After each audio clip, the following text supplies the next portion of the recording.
Hello, and welcome back to And the Runner-Up Is. I'm your host, Kevin Jacobson, and today is the big Q&A wrap-up episode of And the Runner-Up Is, where I answer any questions that you all had in the audience that I asked for Twitter questions. You submitted a whole bunch of them and a lot of difficult ones, so excited to get into that. So when I was thinking about what to do for this episode, I was thinking about just going solo, but then I thought that would be a little dull, perhaps, so I have brought on a very special guest who just so happens to be the very first guest on this show, so that's some nice symmetry there. You first heard him joining me for the 3 Billboards episode, the very first one, about the films of 2017. He was also on the Witness episode and the films of 1985, and you also joined me for an episode of For My Consideration about Mad Max Fury Road. It's my partner in life and in crime, Sebastian Gronback.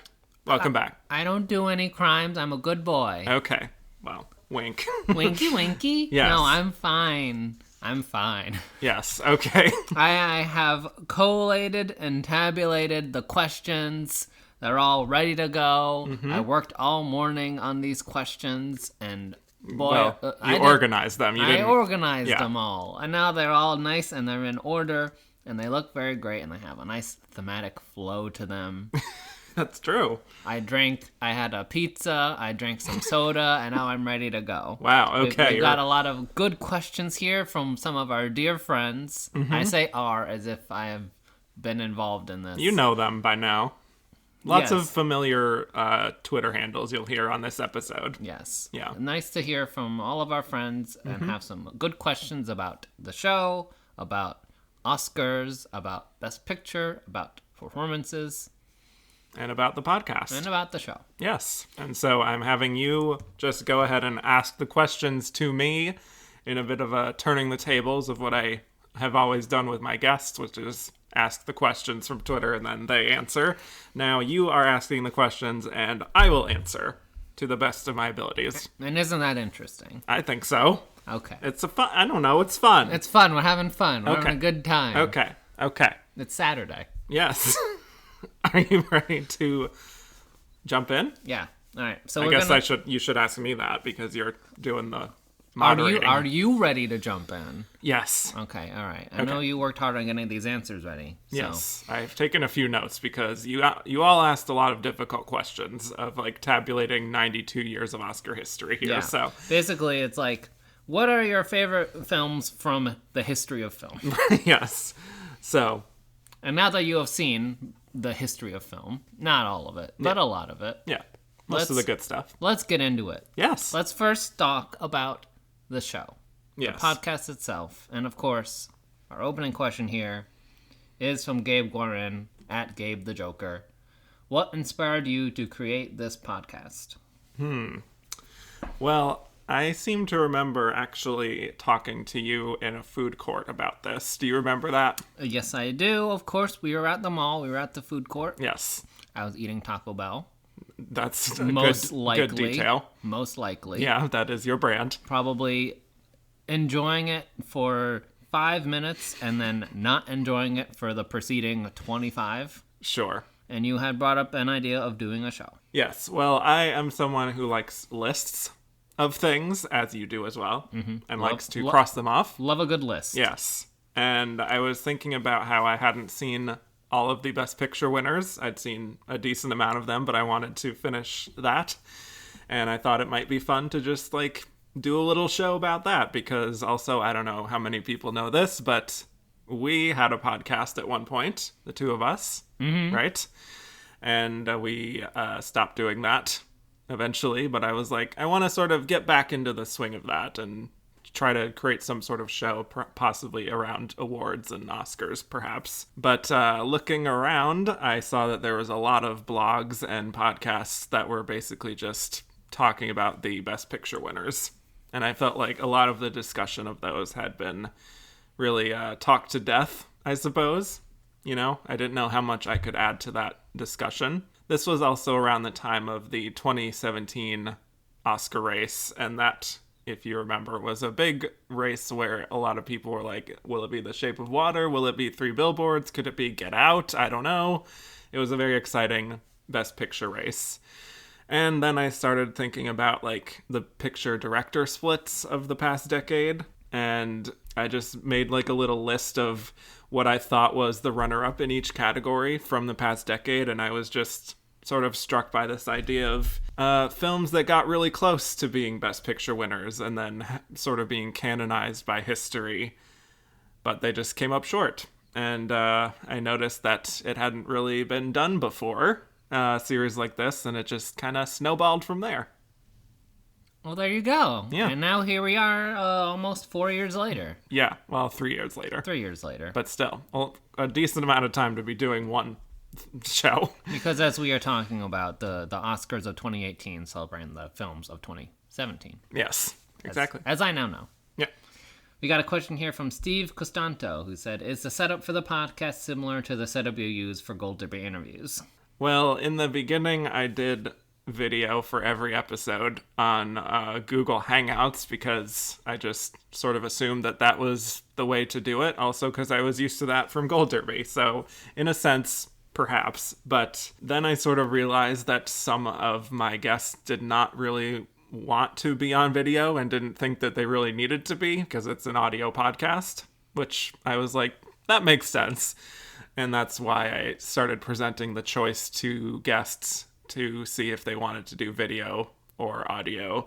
And then once Google Hangouts basically expired, I had to switch over to Skype, and pretty much everything I've done since then has been audio, with a few exceptions. Well, there you go. Yeah.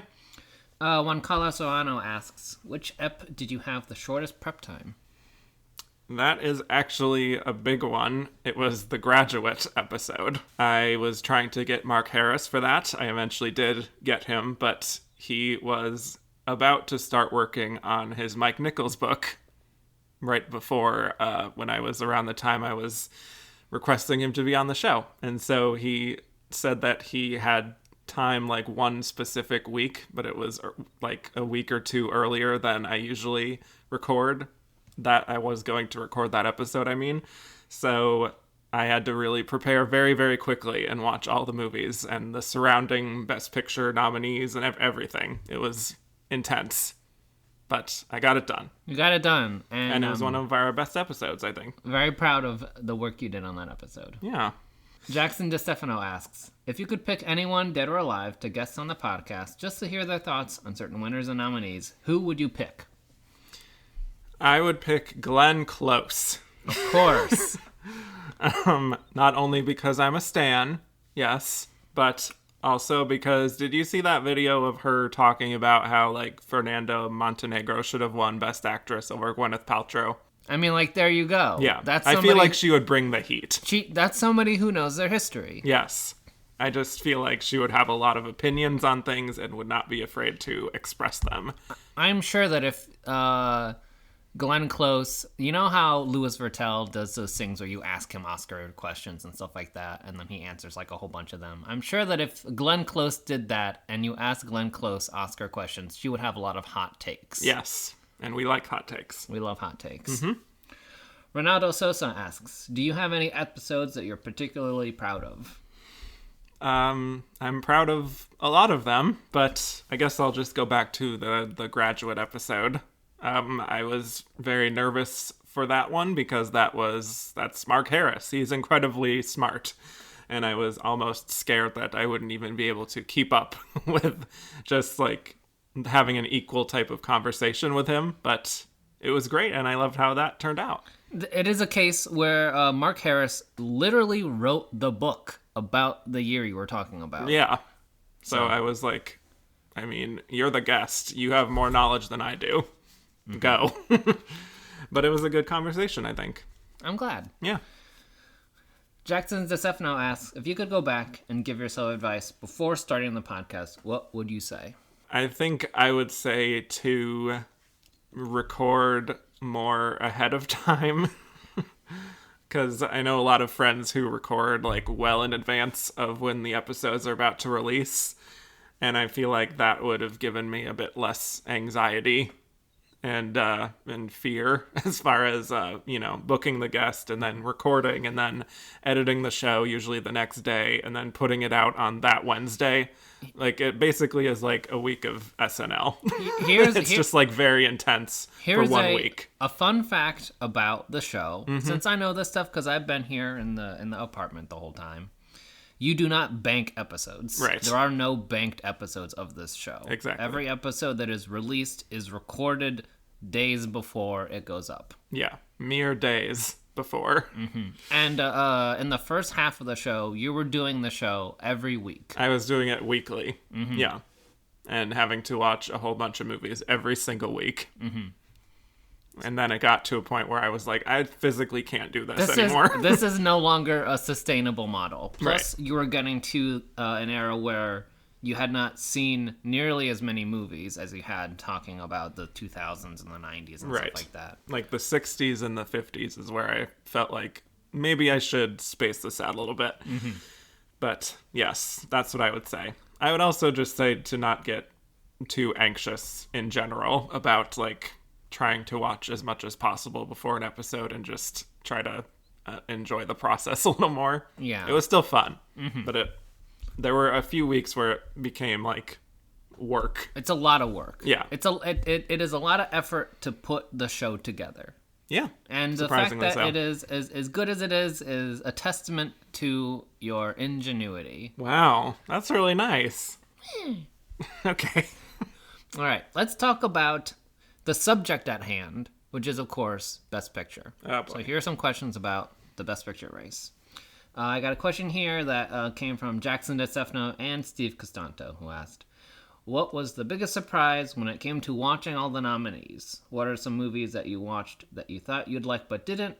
And vice versa.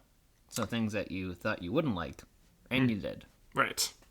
For some reason, this sprang to mind when I saw this question, but I am not a huge fan of like Western types of movies, and so I did not expect to like The Treasure of the Sierra Madre as much as I did. That was definitely one that came out of nowhere for me that was very dark and intense, and I really enjoyed that, and I didn't expect to.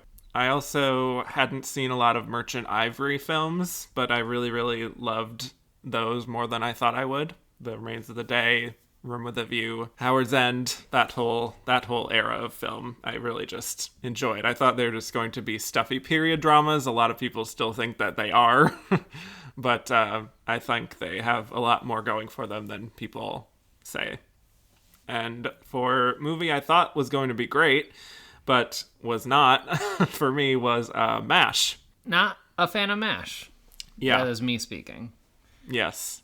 You also watched it with me, and you didn't care for it either. Yeah, but you know what? I think I watched a handful of Altman films in the course of this show, and maybe I'm just not an Altman person. But it's that's possible. Also early Altman, right?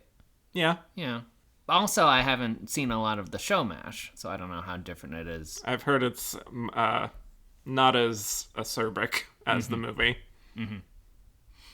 Well, okay. Okay. Owen Daly and Alicia Martinez both ask, what decade do you think is the best and the worst when it comes to Best Picture winners? This is a very standard answer, and I'm sure that it's said all the time, but probably the 70s is the best in terms of we have The French Connection, The Godfather, both Godfathers, The Sting, Cuckoo's Nest, Annie Hall, Deer Hunter, Kramer vs. Kramer. I don't have any problems with any of those movies. And they're all really good, I think. Patton is probably the one I like the least of those, but is still a good movie. So, yeah, definitely the 70s.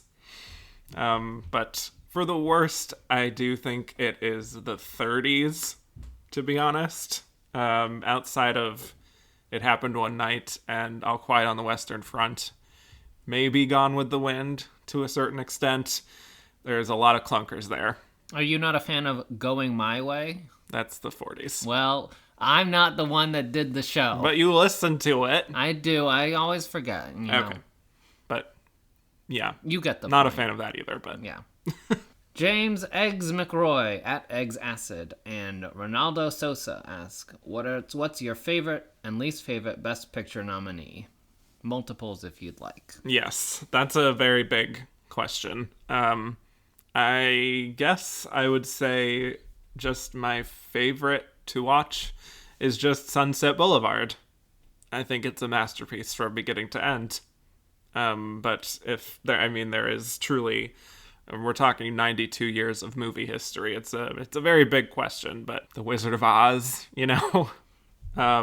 Mildred Pierce, Streetcar Named Desire, Nashville, all that jazz, The Graduate, Network, I don't know, Mad Max Fury Road. There's so many from various years. Yes. Is there a least in there, or is it just favorite? Least. There's least in here too. What are some of the worst things you watched in terms of Best Picture winners? Winners or nominees? I just said nominees, right? In terms of nominees. Trader Horn. That's the worst. It's racist and dated and offensive in every regard. Mm-hmm. And it should not be watched by anyone unless you are truly a completist / masochist. Mm-hmm. As someone who is a fan of action films and science fiction films and things of that sort, I just want to say that two of my favorite experiences in the course of watching stuff with you during this show is Mildred Pierce, which cooks. And cooks. It really cooks. It's really firing on all cylinders. Yep. Mildred Pierce. Mm-hmm. And Sunset Boulevard. Perfect from beginning to end. Yeah. A really great film. Yeah. Yeah. Love it. So you're saying even though you have a bias towards other types of films, these still stood out to you? Oh, they still they're very good. Yeah. Yeah. Jeffrey Kerr asks the big question here, which is, what are your favorite Best Picture winners and runners-up from each decade? Okay, so I did have to write all this down because it's a lot. So for winners, there's only 2 in the 20s, so by default, congrats to Wings. 30s, It Happened One Night. The 40s, Casablanca. 50s, All About Eve. 60s, Lawrence of Arabia. 70s, The Godfather. 80s, Amadeus, very slightly edging out Ordinary People. The 90s, Silence of the Lambs. 2000s, No Country for Old Men. And 2010's Parasite. Those are the winners. Mm-hmm. And the runners-up, I have Seventh Heaven, again, by default. The Awful Truth, Citizen Kane, Sunset Boulevard, The Graduate, Network, E.T., Pulp Fiction, slightly edging out Fargo, Brokeback Mountain, and The Social Network. That is a bunch of good films. Yes, a lot of good films. You know what's something that I've learned in the course of watching and listening along here? What? Sometimes movies is bad. Yes. But sometimes movies very good. The movies. We love the movies. Yes. Now, speaking of we love the movies, sometimes we don't love the movies. Correct. Because Amy Thomason asks, what are your top 5 worst wins? And part of that is when the runner-up was clearly they should have won, right? Mm-hmm.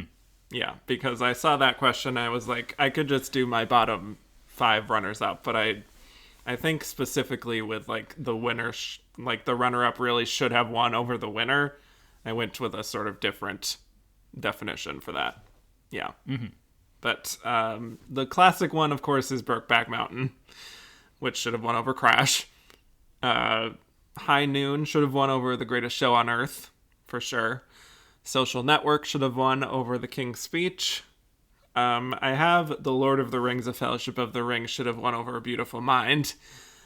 And I'll throw in Apollo 13 should have won over Braveheart.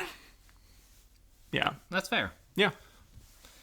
I have a couple questions here from Juan Carlos Ohano. First question here I have is, which runner-up was the hardest to talk about? This was an interesting one that I had to think about. I think it's probably The Pianist, I would say, because there's a complicated behind-the-scenes stuff with Roman Polanski. Who is a bad guy. Yeah. So it was hard to tell how much I wanted to get into all of that stuff behind the scenes. That's fair. Yeah. That's fair. Juan Carlosano also asks, which runner-up do you feel deserves a rewatch? I sort of want to say MASH again. I don't know if I was just in the wrong time, mind frame for that, but probably MASH. I also thought of Avatar, because I feel like I've ragged on Avatar a little much on the show, And as a real Na'vi stan and a fan of Avatar, I think you should watch it again. And I know it probably doesn't hold up as well at home as it did in the theater, but it was a big deal. Yeah. And maybe one day we'll get to revisit the world of Pandora. God willing. God willing, and the creek don't rise, we'll be able to revisit the world of Pandora and all that it entails, including what I'm sure will be a awards-worthy performance from one Kate Winslet. Yes, she's holding her breath and doing. She's under the sea, just like the Little Mermaid. That's true. Moving on. Caleb Reed asks, which Best Picture winner do you feel like you treated the harshest and would most want to revisit? I feel like I was a little too negative about Birdman. I know that my guest, Michael DeManico, was not a fan of Birdman, and I think I sort of just joined him in ragging on some of my least favorite parts of the movie, but I didn't really say a lot that I thought was good about it. So I would say I was probably a little harsh on that and would want to look at it in a different context, because that was very much one of those Boyhood Birdman rivalry types of races, and I was very much Team Boyhood, and so I tend to maybe accentuate some of the problems of Birdman more than they deserve to be accentuated. Yeah.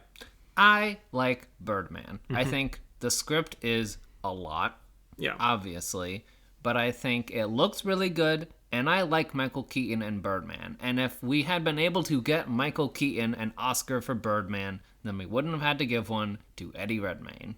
Well, the scary thing about that is that I do wonder if that had happened, if they would have been tempted to give it to Eddie Redmayne for The Danish Girl the next year. And what a horrifying thought that is. So yeah. It's entirely possible that at the expense of giving Michael Keaton an Oscar, we really dodged a bullet there. Yep. Because that would have been one of the worst things to ever happen. Yes. Amy Thomason asks, what are some examples where your personal pick wasn't the winner or the runner-up? Yeah, well, it happens a lot. There are many examples of this that I did have to just write down from various eras of history. The Tree of Life, and Her, and Call Me By Your Name, all from this past decade. Crouching Tiger, Hidden Dragon, certainly.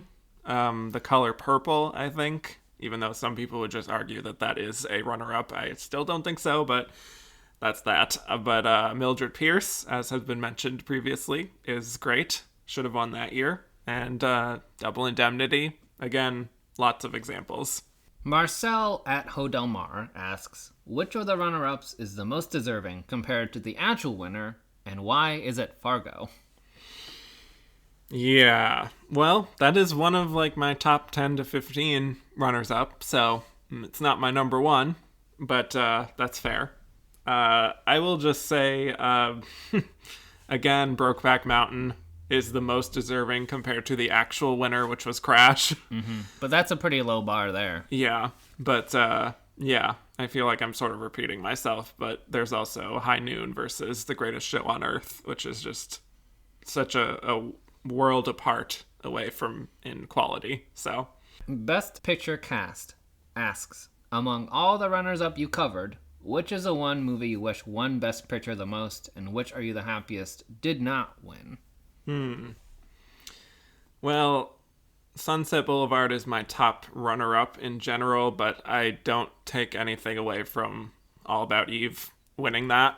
So it's sort of a difficult question there, but I wish Brokeback Mountain had won the most because of the history it would have made in many regards. But the one that I'm happiest didn't win is Wilson.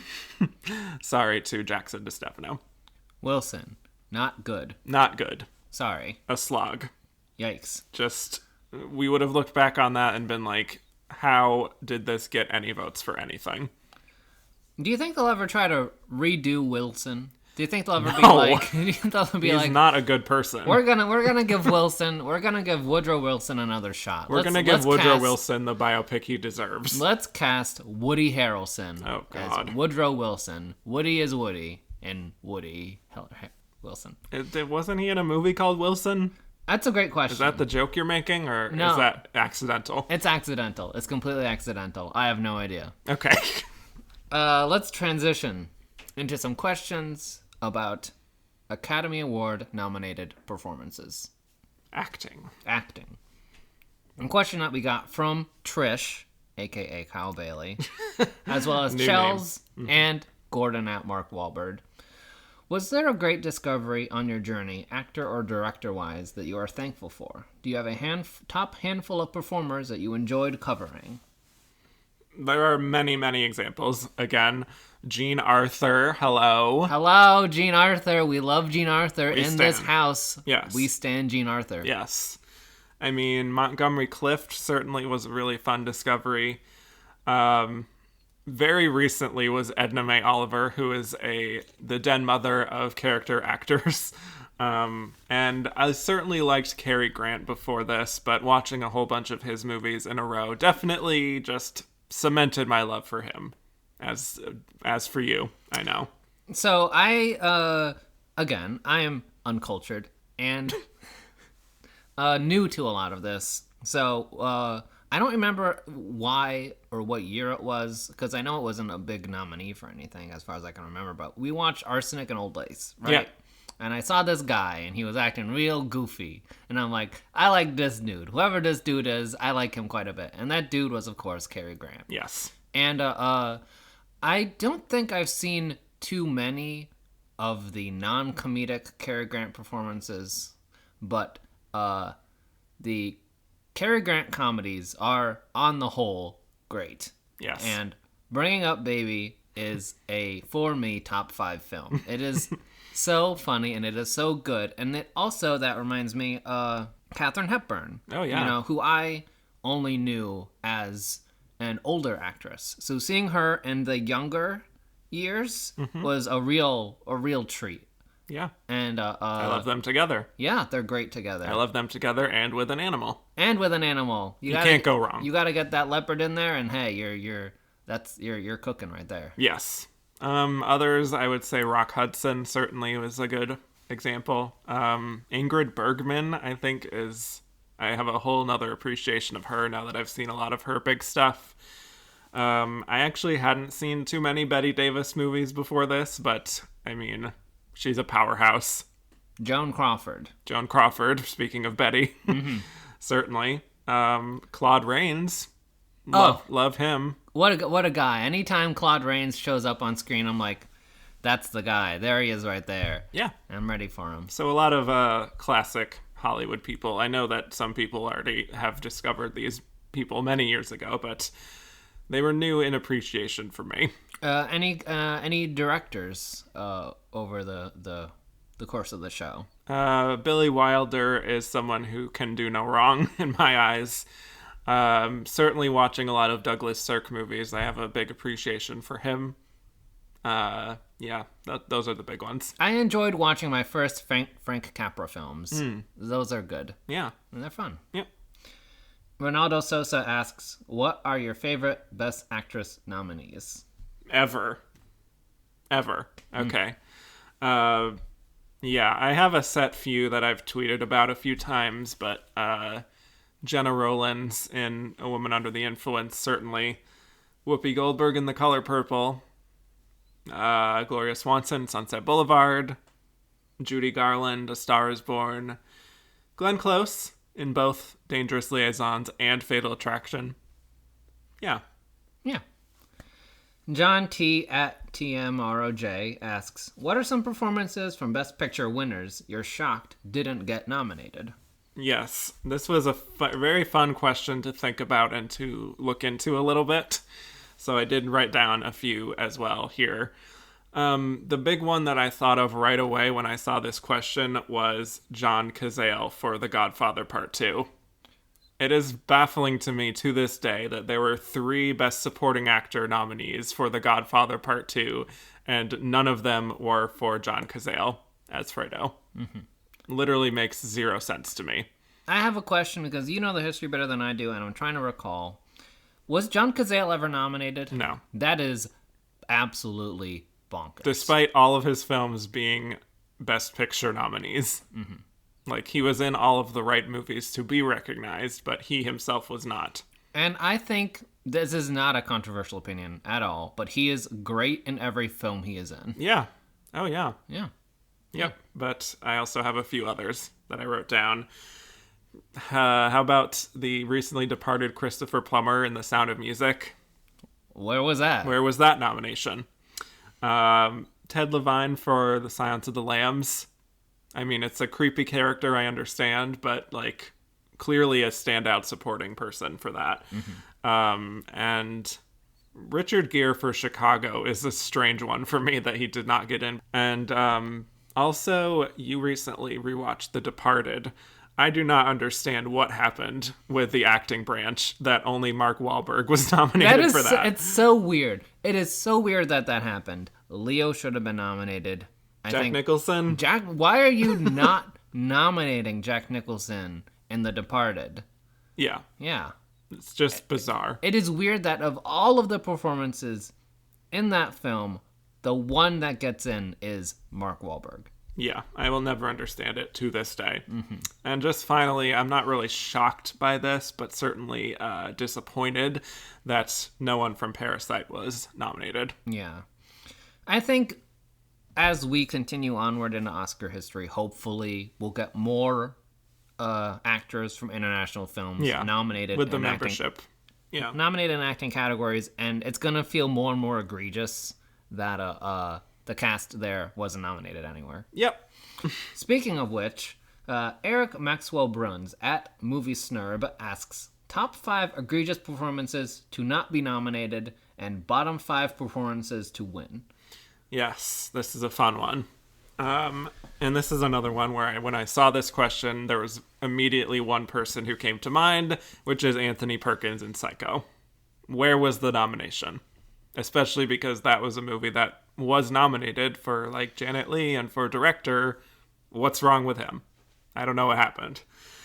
But Malcolm McDowell for A Clockwork Orange is kind of shocking to me. Maybe it's the same thing. It's just too unsettling for people. But I was thinking also of more recent ones where we have, like, Naomi Watts for Mulholland Drive, which I think is just a masterclass from her. And along the same lines, Nicole Kidman in To Die For, I think, is a real shocking miss, because she won the Golden Globe, wasn't even nominated. It was a tough year, but still. I'm sure people that have listened to this show have seen To Die For, but it's such a top-tier Nicole Kidman performance. Yeah, absolutely. Still, even after all these decades we've had of Nicole Kidman, that is one of her peaks. And I also just wrote down Liv Ullmann for Persona, or a lot of her work with Ingmar Bergman was overlooked. But for the bottom 5 performances to win, now I've seen almost all of them. I would say Cliff Robertson for Charlie, awful. Rami Malek for Bohemian Rhapsody, terrible. Just, what are we doing? Louise Reiner for The Good Earth. John Mills for Ryan's Daughter is kind of offensive, to be honest. And I don't say this is bad, but it's just one that I don't understand in the slightest as far as, like, an acting nominee, let alone a winner, which is Don Ameche for Cocoon. I am baffled that he won an Oscar for that movie. Completely baffled. And now no one can understand it because you can't watch Cocoon anywhere. Yeah, unless you watch it through certain means. Yes. All right. Gabe Guarian asks, who is your favorite actress that received the most recognition at the Oscars? Yes. Well, it depends on what we're talking about with recognition. I mean, if we're going by nominations, then my answer is obviously Glenn Close.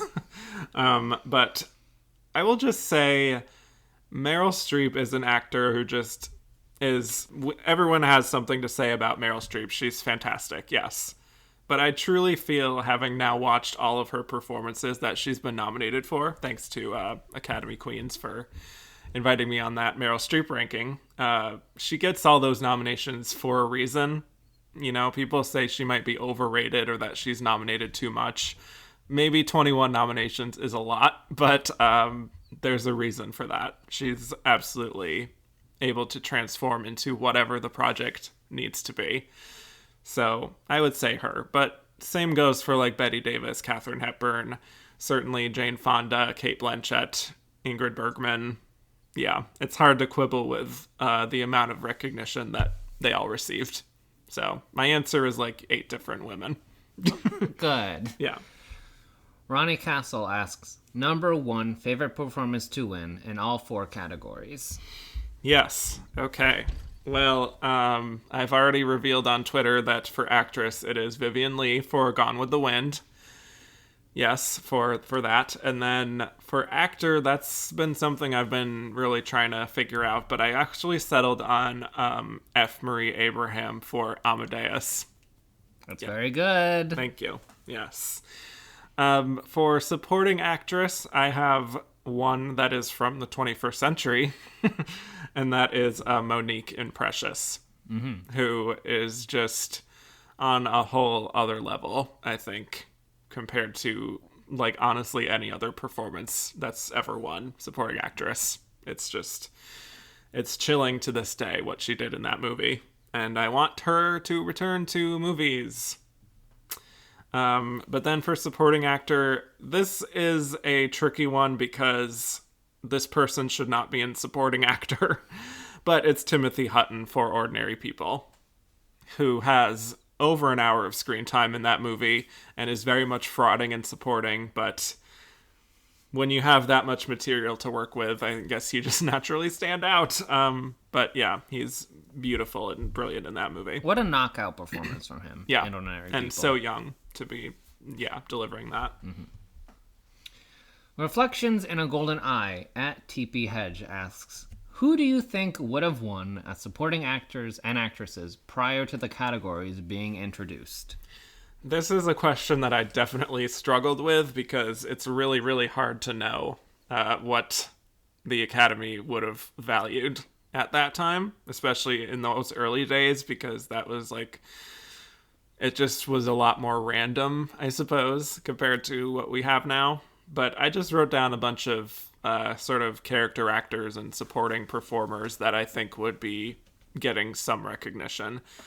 Starting with, of course, Edna Mae Oliver, and Claude Rains would probably have gotten a nomination or two, maybe a win. And same thing with like Edward G. Robinson and Charles Laughton and John Barrymore. So, yeah, people like that. I don't have like a hard and fast like this specific performance type of thing, but seems like these were the people that would be recognized at the time. Andrew Carden asks, what are some of the Oscar-nominated performances that you've yet to see that you're most eager to check out? Yes. There's still quite a few that I have not seen. This is certainly one that has been seen and appreciated in some circles, including Andrew Carden. But I'm very, very excited to eventually check out Sally Kirkland in Anna. Because that is just a legendary campaign.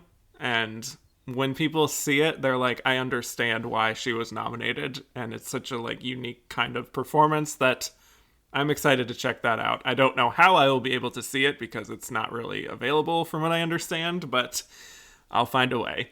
One of these days. Yeah. It'll happen. Also, Fernanda Montenegro for Central Station. Haven't seen that yet. But Glenn Close says it's good, so. And she knows. And she knows. She would know. Yes. She would know. Well, a lot of people say it's good. Also, I still haven't seen Breaking the Waves, so I'm excited to check out Emily Watson there. Ah. I only thought of Best Actress, because that's all that matters. That's fine. Yeah.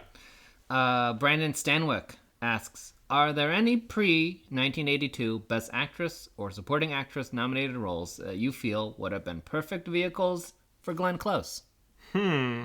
I love this question, Brandon Stanwyck. Thank you, Brandon. Yes. So, how about this? Norma Desmond in Sunset Boulevard. Oh, whoa, whoa. Yes. Wait. We'll see what happens in these next few years.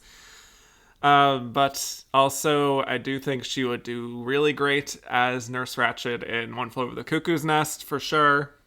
I mean, there's a lot of Bette Davis parts that I'm sure she could have done well. Maybe like Faye Dunaway's role in Network, I could have seen her doing that. Yeah, she's very versatile, so I could see her doing a lot. She's versatile. She can do just about anything. She's Glenn Close. Yes. Yes, of course. I don't love her nearly as much as you, but it's some of it's rubbing off on me. Uh-oh. Uh-oh. Uh-oh. Okay. Here are some questions about the Oscars in general. Ooh.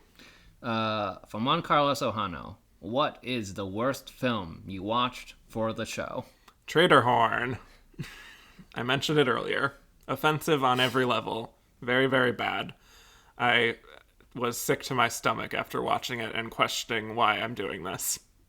And I really have to question the mindset of a group of people that would say, this is one of the best films of the year. Yes, this is one of the 5 best films of 1931 or whatever. Mm-hmm. Makes no sense to me. I think they nominated it because they were bad at understanding animals and the environment. And just general decency. And they were racist. And they were horribly racist. Yeah. It was the 30s. But still. Don't do it. Yeah. I'm glad we don't do that now. Ish. Yeah. Jackson DeStefano asks, what is the biggest mistake the Academy made? Well, we were talking about this earlier. You had mentioned that Brokeback Mountain losing was a huge mistake. It is one of the worst things to ever happen in awards history, and it's certainly the worst decision the Oscars have ever made. If Brokeback Mountain had won, you would have had an Asian director winning Best Picture. Very exciting. You would have had a queer film winning Best Picture. Very, very exciting, very important, especially in the 2000s. Mm-hmm. And we would have had Heath Ledger and a Best Picture winning film. And that's very good. These are all good things. Yes. Well, I agree with that. But I was thinking even more on a holistic level of mistakes with the Academy. I think the biggest mistake on a fundamental level from the beginning of these awards is just a lack of diversity in the membership, because there was a lot of old white straight men from the beginning, and that was the case for decades upon decades because of just the system that was in place in Hollywood. And that's not entirely the fault of the Oscars. That is Hollywood in general. Mm-hmm. But it created a certain template for what an Oscar movie is, which typically is like a male-centric historical drama or a social drama or a big sweeping epic, when there are so many great genres that are just continuously ignored year after year, like horror and comedy and even sci-fi. These are still, genres that are still struggling to get nominated for things because people don't think that they are Oscar worthy. And that is a tradition that has been passed down since the beginning of this is the only type of Oscar movie we really accept. Mm-hmm. So that is what I would say. And that part of that would have probably involved Brokeback Mountain winning Best Picture if there was more of a diverse perspective within the Academy. So yeah, that's what I'll say. I personally, maybe this is me being a little bit too hopeful. I don't know. But I think the changing landscape of Hollywood and the changing membership in the Academy is going to lead to what is potentially an exciting decade for film. Yeah. I'm hoping that the 2020s look different. And I think Parasite winning is an even bigger deal than people give it credit for. Yeah. Yeah. It has the potential to set the tone. And hopefully it's not a one-off. Yeah. And we're not regressing. Mm-hmm. as early as this year. As early as see. this year. We have potential to do some good things and to also do a bunch of snoozers. Yep. So we'll have to see in a few months. Mm-hmm. Tim Rogan asks, did you see an Oscar trend per decade, such as dark, grittier films being nominated in the 70s? Yes, absolutely. And I loved seeing all those little patterns emerge, like that grittiness of the 70s. And in the 60s, all the big musicals and epics. There were a lot of social dramas in the 50s. And there were a lot of just big spectacles in the 80s and 90s, certainly. I feel like there's less trends starting with the 21st century, I suppose. I don't even know, like, what you would say was a trend of the 2000s. Because those winners are all over the place. Yeah. Because you have something like Chicago, and you have No Country for Old Men, and you have Slumdog Millionaire, and you have The Hurt Locker, and it's like there's no consistency here.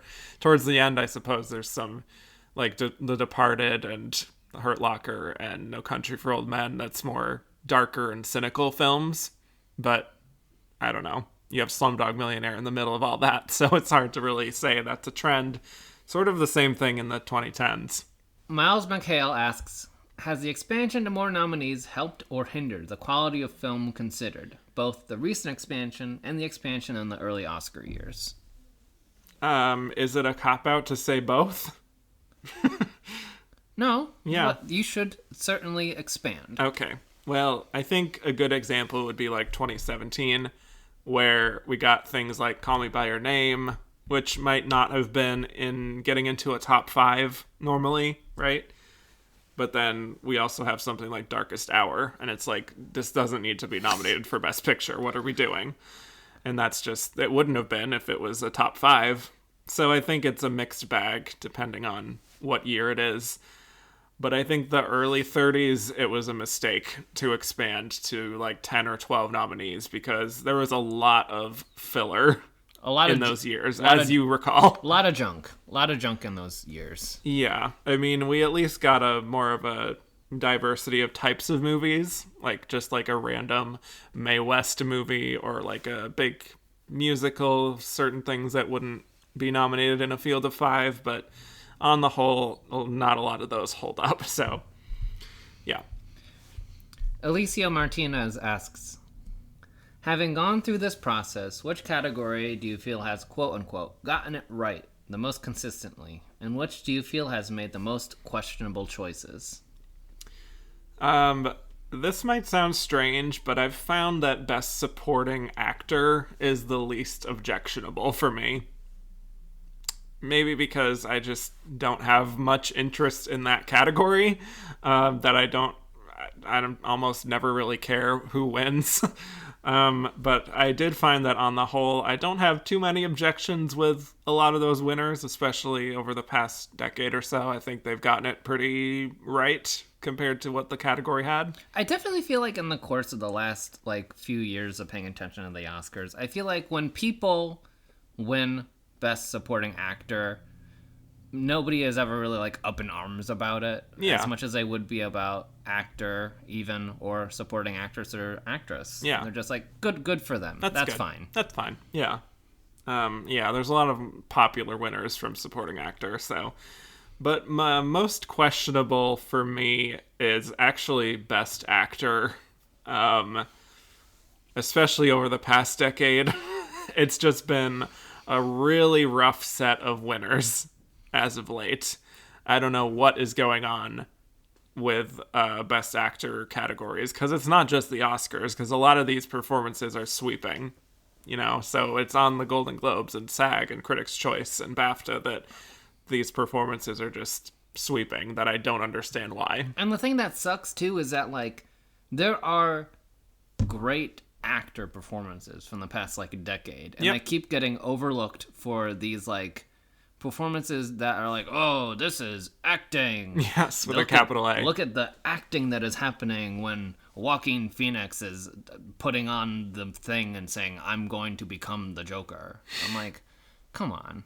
Yeah. And then you have performances that are actually lived in and subtle, like Timothée Chalamet, Antonio Banderas. There's many those kinds of performances are always nominated, and only rarely do we see like a Casey Affleck winning anymore. Yeah. And people have problems with that because he's not a good person. He's not a great guy. So it's like, yeah, not a lot of great stuff as of late. Rough category. Yeah.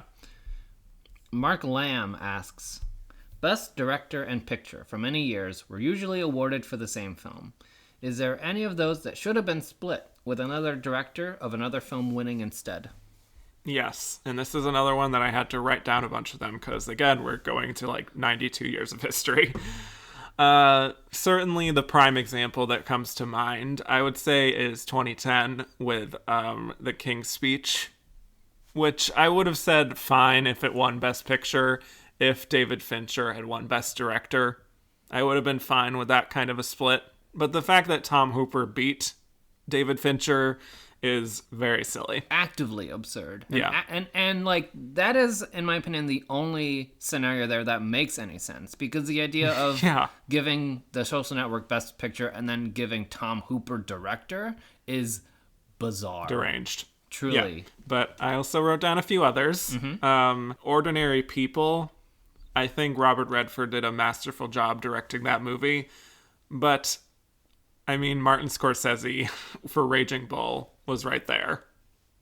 I would say that he delivered more on the directing than Robert Redford did. And that would have been a nice time to reward Martin Scorsese rather than having to make him wait until 2006. But then I also have, like, Robert Benton winning Best Director for Kramer versus Kramer is very silly to me. Also, because that category has Francis Ford Coppola for Apocalypse Now and Bob Fosse for All That Jazz. And we're giving it to Robert Benton. That is, do you think that scenario there, and this is me galaxy braining too much, but the idea of being like, there were a lot of votes for Apocalypse Now, and there were a lot of votes for All That Jazz, and it just kind of, I don't know how the voting worked back in that day, but it's like there are so many votes, and they kind of evened out, and then like, yeah, I know you say very famously there aren't any vote splits. Yes. Was there a vote split between Apocalypse Now and All That Jazz, and it just ended up going to Kramer versus Kramer? I do think there was maybe a section of the director's branch that was... Actually, I don't even know if everyone was voting at that time or if it was just the director's branch. But I do think that Apocalypse Now and All That Jazz had a lot of the same types of people who liked those movies and were maybe split between those two. And then everyone else who didn't really care for them liked Kramer versus Kramer enough to just get it right over the edge. Yeah. Movies and Politics asks, given the trend recently to attribute an quote-unquote overdue narrative to those in below-the-line categories, not just actors, such as Deakins, Randy Newman, Diane Warren, do you see this ever happening for producers when they can realistically only be awarded in Best Picture? No. Because people don't care about producers. Sorry to producers. It's too intangible, I think. It's not a craft that you can really see when you're watching a movie, the producing. Mm-hmm. You can't see it, you can't hear it. It's hard to define like what that is, so it's hard to really say like that you're a fan of a certain producer. There are a lot of Deakins fans on Twitter, a lot of Diane Warren people really stumping for her. You don't see anybody being like, oh, I love the work of Scott Rudin. Right. You know? Yeah. Yeah. It's just, I see that for like studios, like A24. Yeah. I don't know. But not really specific producers, no. I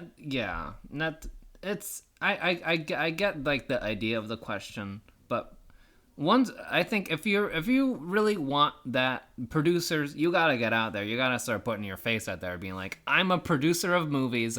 I want to win an Oscar. I have a hashtag Oscar for this producer guy, and then maybe they'll be like, well, maybe we'll figure this out. Yeah. I don't know. Owen Daly asks, what are your thoughts on international films that have received picture nominations, such as Z and Grand Illusion, and would there be any others that you think deserved nominations? I think almost all of the ones that have been nominated are really great. Grand Illusion, Z, Cries and Whispers, Crouching Tiger. I mean, I love it when an international film is able to break through, especially in those fields of five, just because that just shows there was a lot of passion for them, and it's rare that happened in the 20th century at least. But there's certainly many that deserved to be in that conversation more. Like, certainly most recently, I would say Portrait of a Lady on Fire deserved at least a nomination, but I would say Best Picture. And In the Mood for Love is another example of this, I would say. I mean, a lot of Akira Kurosawa movies, Rashomon, there's, I mean, 8.5, Persona, The Umbrellas of Cherbourg. There's a lot. And like I said a little bit earlier, I think we'll be hopefully getting more of those in the Best Picture lineup in the years to come. Yes. Hopefully. Yep.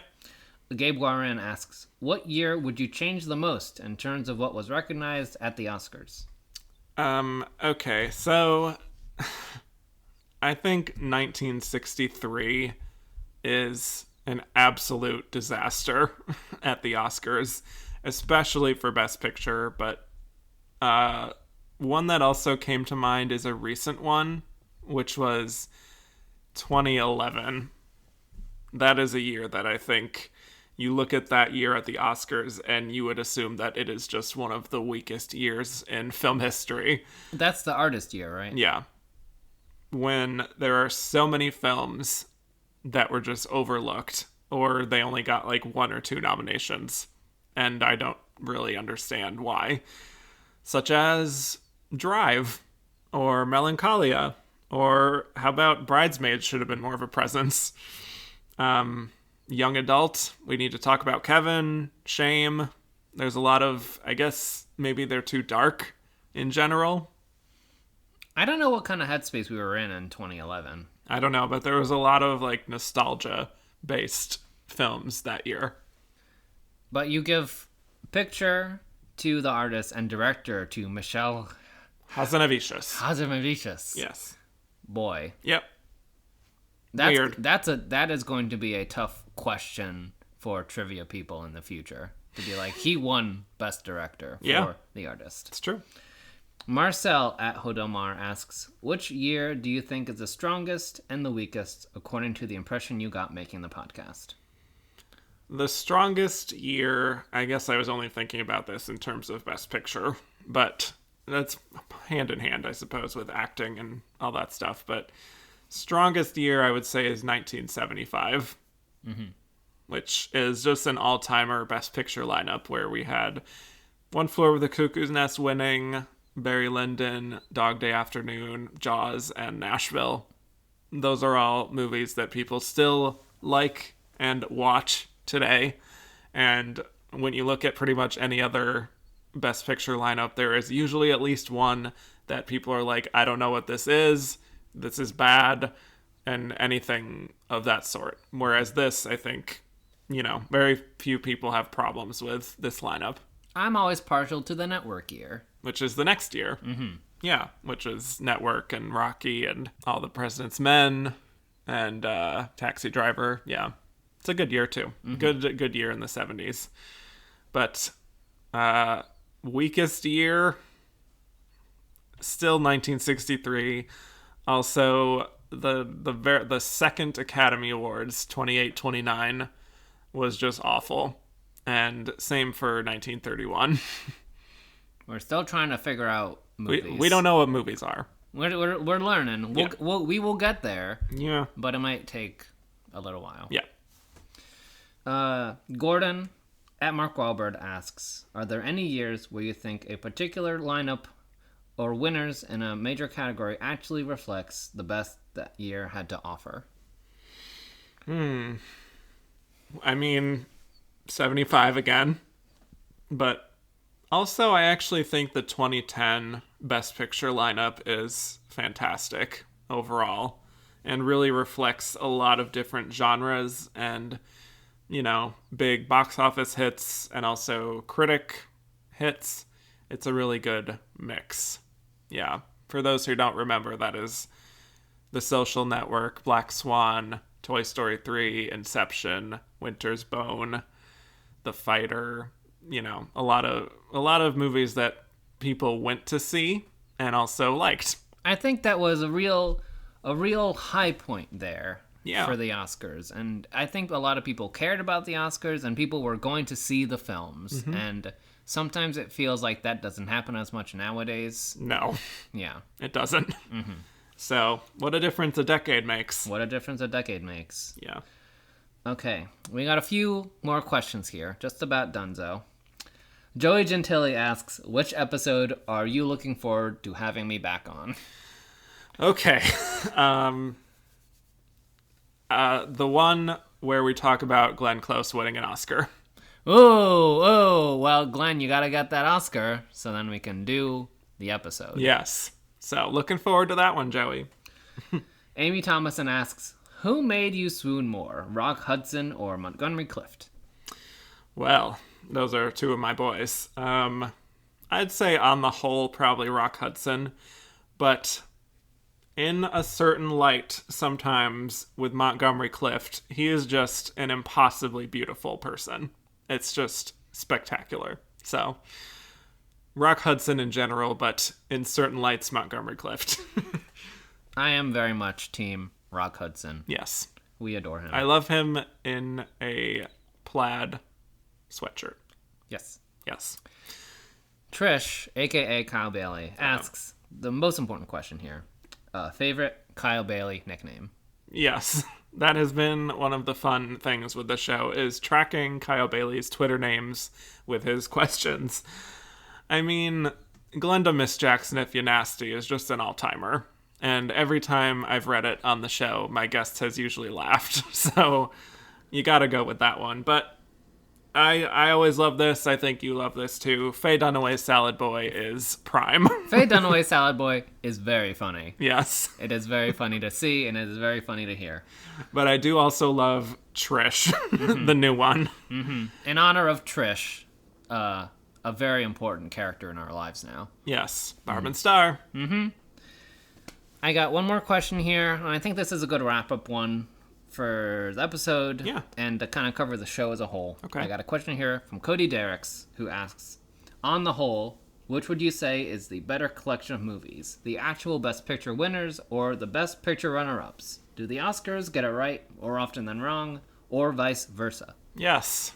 This is really the sort of thesis of the show. Yeah. I think it's close, personally, between the two. Just looking at my ranking of Best Picture winners and also the ranking that I did of the runners-up that I've covered, I would say that they become worse around the same general area, surprisingly. But I do think that, as a whole, I would rather watch the runners-up than the winners. Wow. Yes. Because when you think about it, a lot of these are movies that had a lot of respect in their years, and they just didn't have like that universal accessibility factor to it, right? Mm-hmm. And I guess I tend to like movies that are less universally palatable. Yeah. And quite honestly, even getting down to the runners-up that I don't like as much, like Avatar and, The Revenant and Skippy and In Old Arizona, all those, I would still rather watch those movies than things like Cimarron and Crash and all of those impossibly long, bloated epics of the 60s and the 80s as well. So it's a sense that, like, when they reward a film, they're thinking in terms of, like, this is a film that we like right now. Yeah. And we don't know if it's gonna hold up in 5 years or 10 years or 30 years. Not only do they don't know, that's not even in their thought process of consideration, whether it will hold up. Mm-hmm. And in the process of thinking about that, they pass over so many films that have truly stood the test of time for, like, decades. Yeah. And even if you were to look at a year like 1994, where Forrest Gump won Best Picture, that was a movie that a whole lot of people liked at the time. And you can understand why you could look at that film in 1994, a predominantly boomer academy, watching that movie and being like, this is great, this is one of the best movies I've seen in years.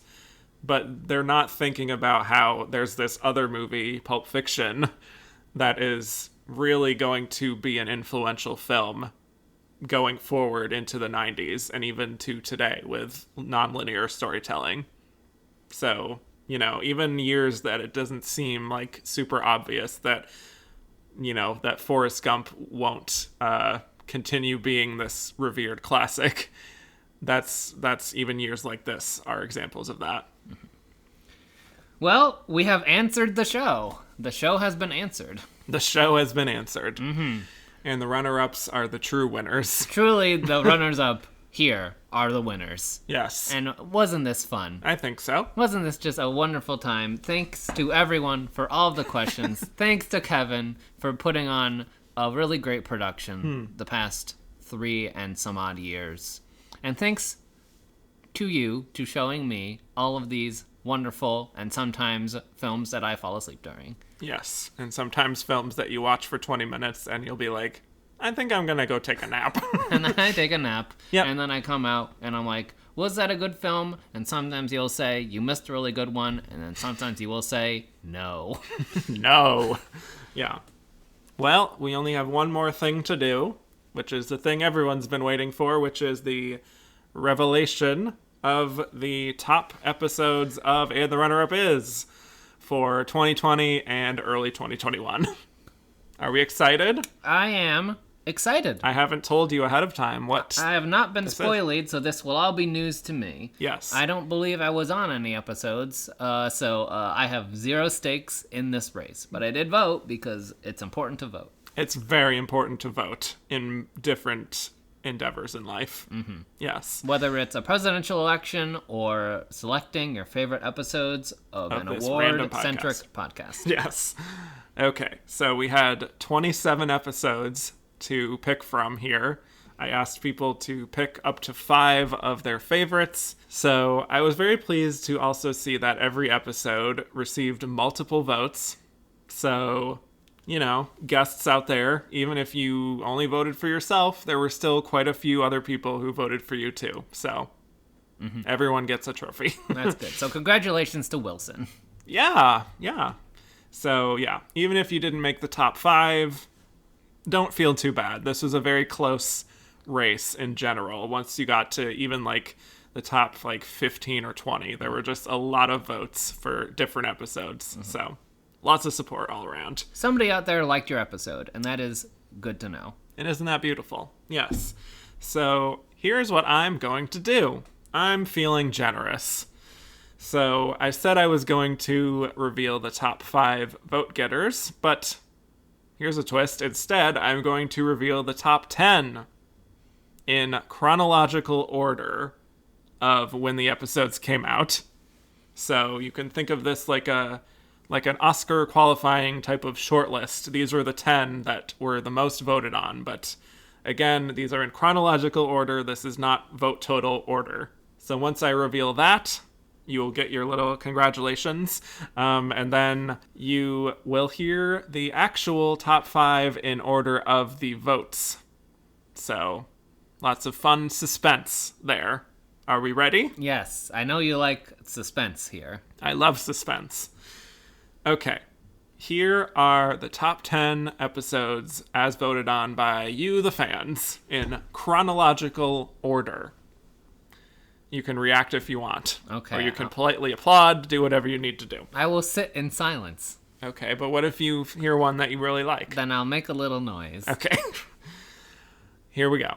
A Place in the Sun, featuring Nathaniel Rogers. Oh. Sunset Boulevard, featuring Izzy from Be Kind Rewind. Of course. Miracle on 34th Street, featuring Cody Derricks. Oh, wow.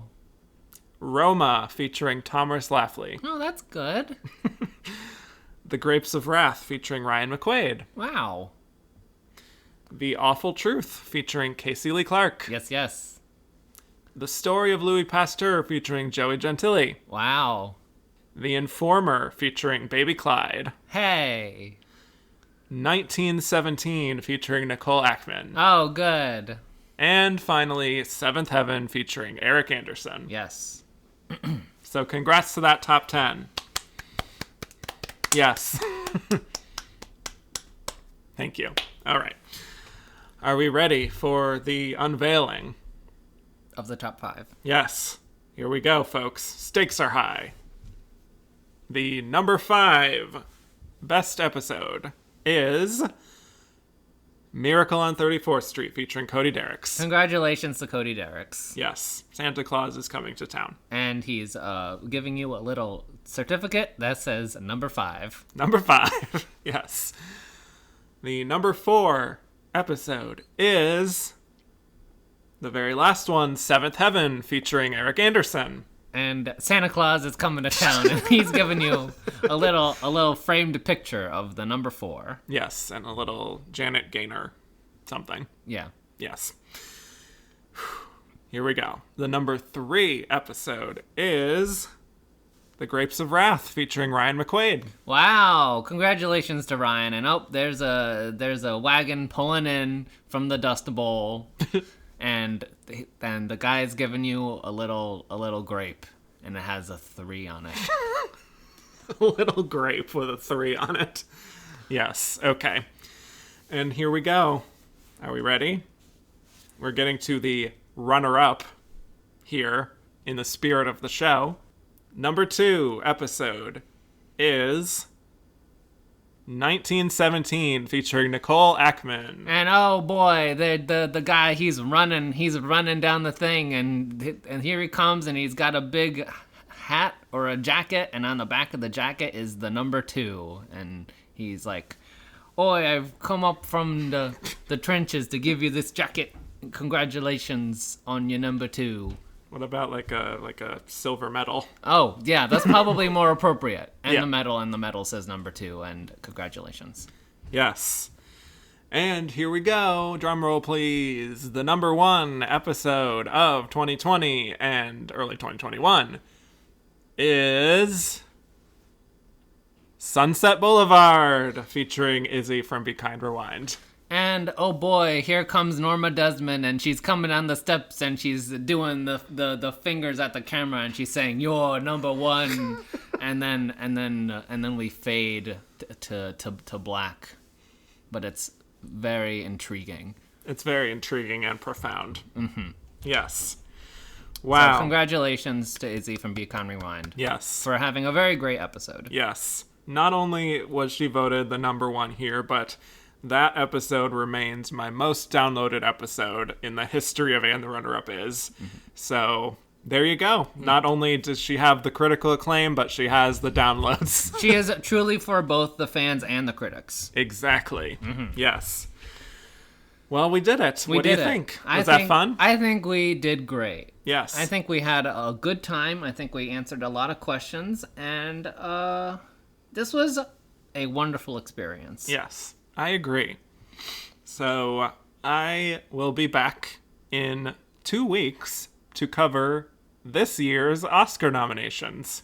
Because, lest we forget, it is Oscar season. It's still going. It's still Oscar season. It will still be Oscar season until April. Until late April. Because the maniacs out there were like, we're just gonna move everything around, and we'll figure it out. Yes. So still plenty of Oscar fun for the first third of the year. Mm-hmm. It's wild. So that's my next episode after this, and I will get back into On Second Thought on Patreon, starting with 1982, talking about the movie Tootsie.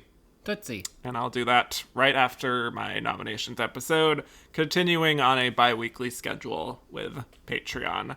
Again, I don't know exactly when I will return with a new edition of the show. I also still haven't committed to a concept yet, so It's going to be probably A minute. a handful of months here before I come back with something new. Time for a little break. Yes, I need a rest. Mm-hmm. I need more sleep. Time to nap, recuperate, and then we're going to have a new show with a new concept and me. I'll be there too. Wow, okay, you're just planting your flag already. I'm saying hello. Welcome to the big show. You're ready to talk Round about two. anything at all. Yes, who knows what it will be. But I'm sure it'll be exciting, and I'm sure there will be a lot of people very excited to hear what you have to say about another awards-centric concept. Yes. So there you go. Well, thanks for joining me and being like a little, I don't know, Moderator. co-host, moderator type of deal. I haven't been your co-host in quite some time, and it's Yes. nice to sit in the chair and yell into the microphone and have fun. Yeah. It's nice to have fun, and it's nice to talk about awards, because here we love awards and we love the movies. It's the movie. We love the movies. Okay. Well, where can people find more from you on the internet if they want to hear more of your musings? If you want to follow my tweets and retweets, you can follow me at Sebastian Gronback. That's SEBASGRONBACK Very good. on Twitter. Yes. And you can find me at Kevin_Jacobson. The show is at Oscar Runner Up. Rate, review, and subscribe if you haven't already. Come on now. This phase of the show is over. So you have 92 great episodes to listen to. Yes, exactly. Start over again. Listen to them all again. I'm sure it'll be a lot of fun. Yes. I feel like it's like one of those things on the back cover of a DVD that's like, relive the magic. Mm-hmm. And then you if you buy now, you get 2 copies for $19.99. Great. Well, anyway, you can also, speaking of purchasing things, you can also find me on Patreon at patreon.com/andtherunnerup.is, where I will be doing lots of bonus episodes in the meantime while I figure out what's happening for the main show. So I guess you can mostly find me on there for the coming months. The train is not stopping. The train's still chugging along. The train is moving to a smoother track. Yes, we're putting a little less coal in the train at the moment. Yes. We're letting the train slow down. Yes. I'm the train. You are the train. Okay. And yeah, I guess we're done. We're done. With that, I will bid you all adieu.